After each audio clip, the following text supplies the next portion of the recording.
Bonjour, mon nom est Sabrina et je suis libraire jeunesse à la librairie Monet. Et je suis là aujourd'hui pour vous parler des incontournables du mois de novembre pour adolescents. Donc, on va commencer avec Dark Rise de C.S. Pacat. Puis, dans le fond, Dark Rise, c'est un roman fantastique. Et puis, dans le fond, on va suivre l'histoire de Will. Will, c'est un Londonien et il travaille comme docker, c'est-à-dire qu'il travaille sur les quais. Il décharge les bateaux, il charge les bateaux. C'est vraiment son quotidien. Will, depuis la mort de sa mère, c'est le seul emploi qu'il a pu trouver. C'est le seul moyen qu'il aussi a trouvé pour se nourrir.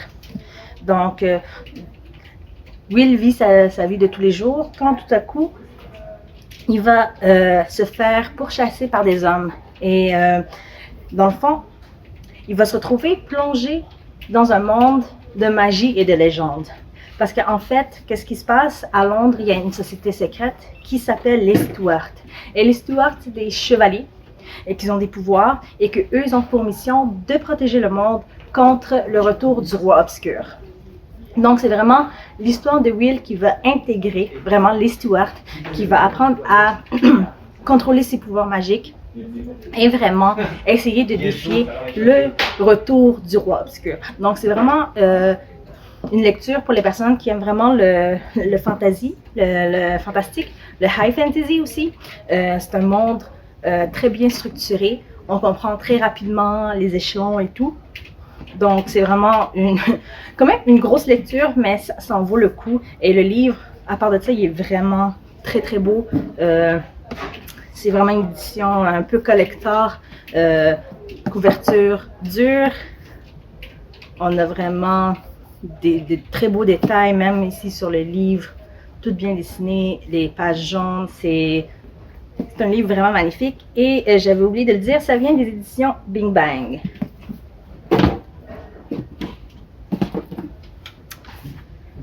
Comme deuxième roman, on a De l'autre côté de l'océan de Elisabeth Acevedo de chez Nathan.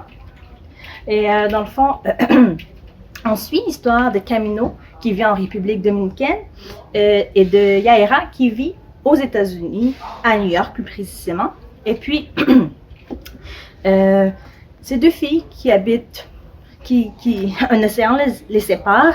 Et puis, qu'est-ce qu'ils vont se rendre compte? Après un crash d'avion, elles vont se rendre compte qu'elles avaient le même père et leur père était dans le crash d'avion.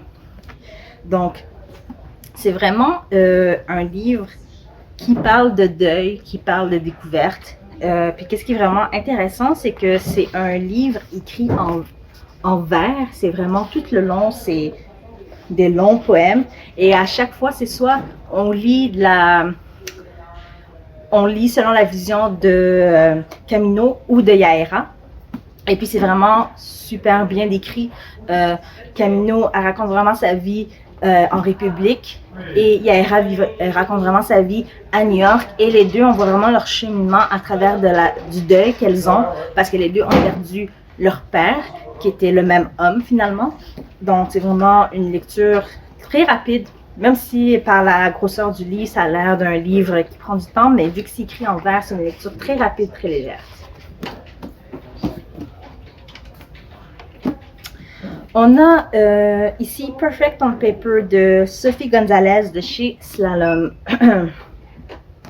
Donc, on suit l'histoire du personnage principal qui s'appelle Darcy et elle est capable de trouver la solution à n'importe quel problème.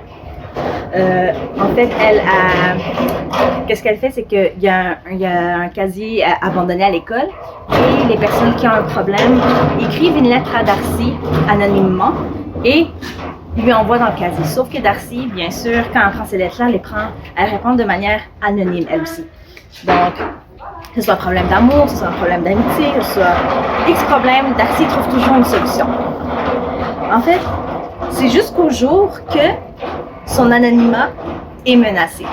Donc, quelqu'un sait qu'est-ce qu'elle fait et lui dit « Tu ne devrais pas faire ce que tu fais », alors que même toi, tu n'es même pas capable de régler tes propres problèmes. En fait, qu'est-ce qu'on découvre, c'est que Darcy est amoureuse de sa meilleure amie.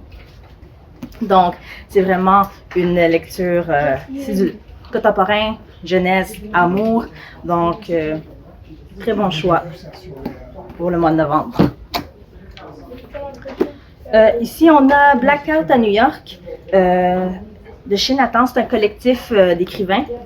On a Tiffany D. Jackson, Angie Thomas, on a Nicolas Yoon, donc on a quand même des écrivains assez connus qui ont écrit des livres assez populaires. Et puis dans le fond, qu'est-ce qui se passe? C'est vraiment plein de petites nouvelles ensemble.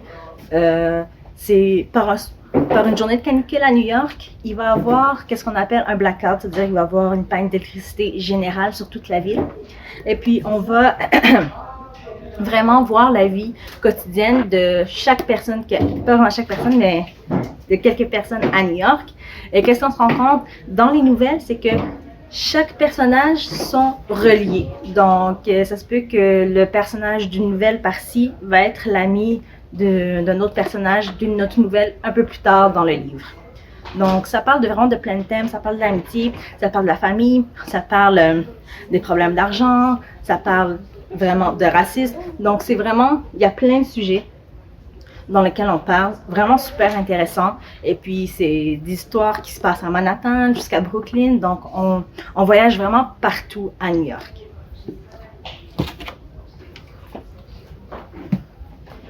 On a ici Legendborn de Tracy Deyon de la maison d'édition J'ai lu. Et puis, dans le fond, Legendborn, c'est l'histoire de Bree.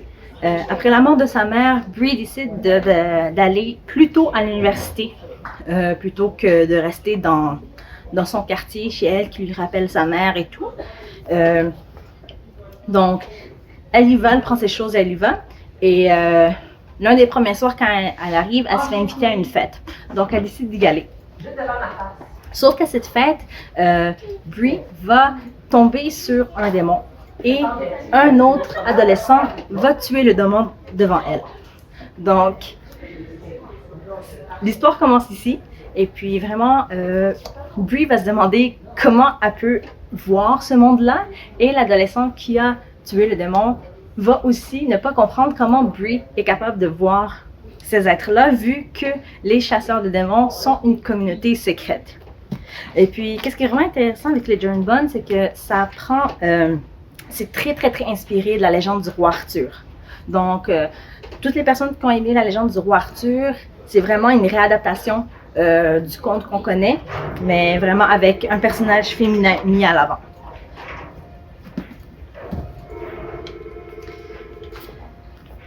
On a Dernier départ à 14h45 de Valérie Fizet-Sauvageau de chez les maisons d'édition Bayard Canada.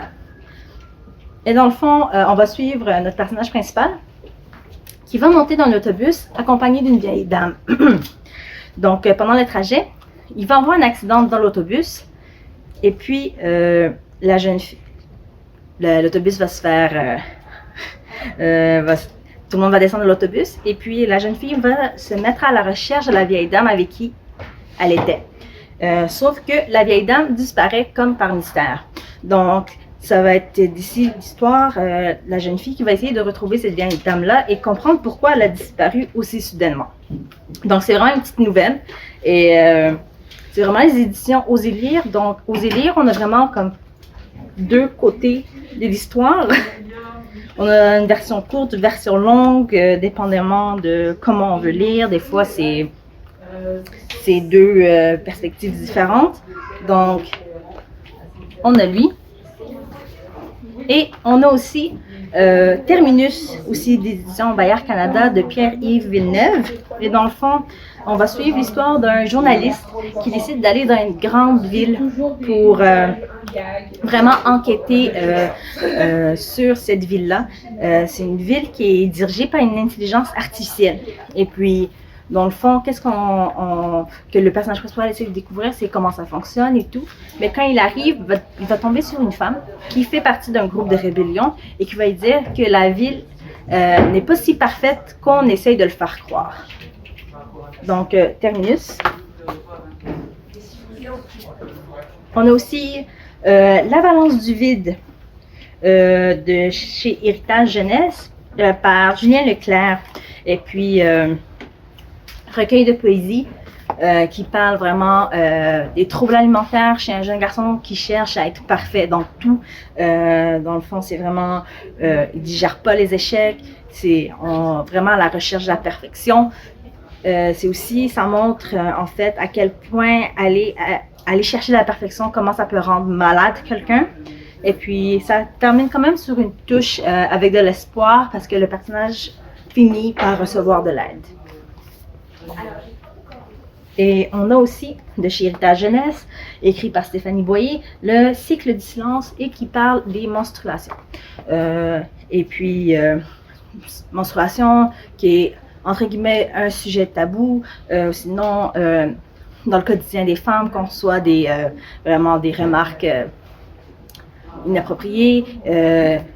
Donc, petit recueil de poésie qui explique très très très bien le ressenti des femmes et des menstruations. Et pour terminer, on a La prophétie des sœurs serpents de chez Slalom, écrit par Isis Labo-Caberia. Et puis, dans le fond, on va suivre 4 histoires, mais qui se relient toutes ensemble, en fait. Il y a 4 personnages, et puis ça se passe en Martinique. Donc, c'est vraiment 4 personnages principaux. On a une fille qui vient des années 2016 et les 3 autres qui viennent quand même des années 1657. Et puis, quand le personnage des années 2016 va en Martinique, elle commence à faire des rêves et à rêver des autres filles qui sont qui viennent des années 1657. Et on a un personnage principal qui était considérée comme une sorcière parce qu'elle avait une tache de vin dans le visage. On avait une Africaine qui est venue de l'Afrique, qui s'est faite ramasser pour devenir esclave en Martinique. On a aussi l'Amérindienne des Martiniques. Donc, c'est vraiment une histoire de chaque perspective de leur vie. C'est aussi, il y a du fantasy, il y a de la magie, elles peuvent se voir dans leurs rêves, elles peuvent parler entre elles dans leurs rêves. Donc, c'est vraiment une lecture vraiment spéciale aussi, avec autant l'endroit que la manière de l'écriture. Donc, c'était tout pour la capsule des incontournables du mois de novembre. On se revoit pour le prochain mois pour la nouvelle capsule. Merci, au revoir.